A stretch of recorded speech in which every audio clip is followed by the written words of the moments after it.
Here I've made what I'd call a motherboard service or computer service board.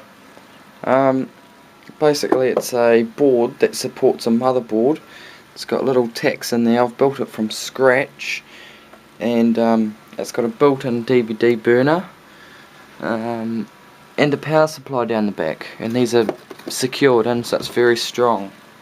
So all I need to do is I just need to plug the connections in. Alright, so there's your start LEDs and stuff.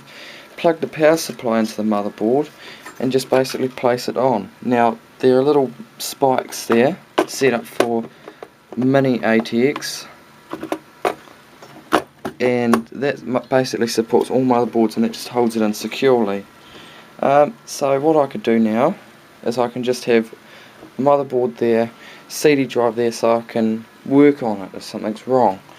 We've got a hard drive here. Now this is IDE, like this motherboard is at the moment. This is the only working computer I've got. I was hoping the IDE would reach from there to there, back around to here, but unfortunately it doesn't. If it was SATA it would work fine.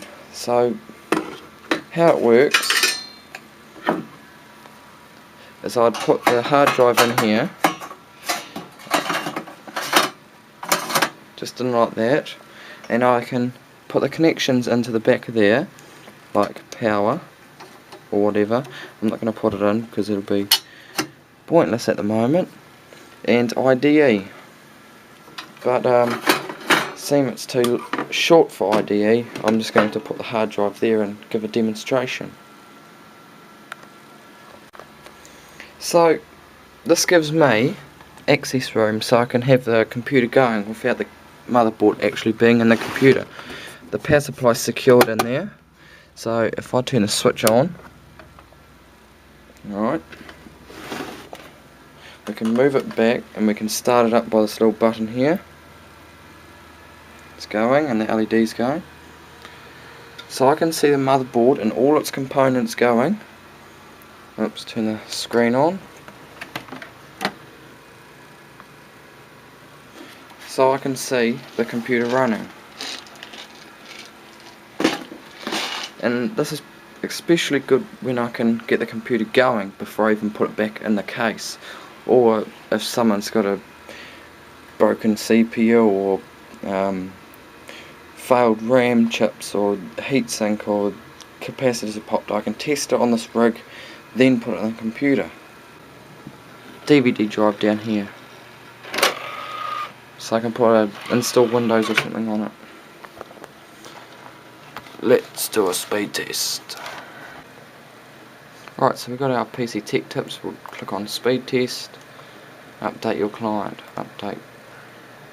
Okay, then what's a new install on this computer? So no, I don't want McAfee.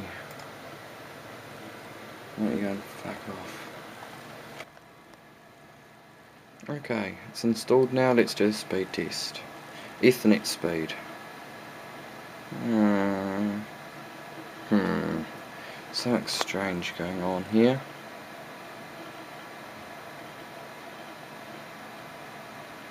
Maybe because it's got a low powered CPU, it's not actually able to process that much data. Upload, download. But it is a 1.2 gigahertz Semprom CPU, and it's quite old computer, so that may be why.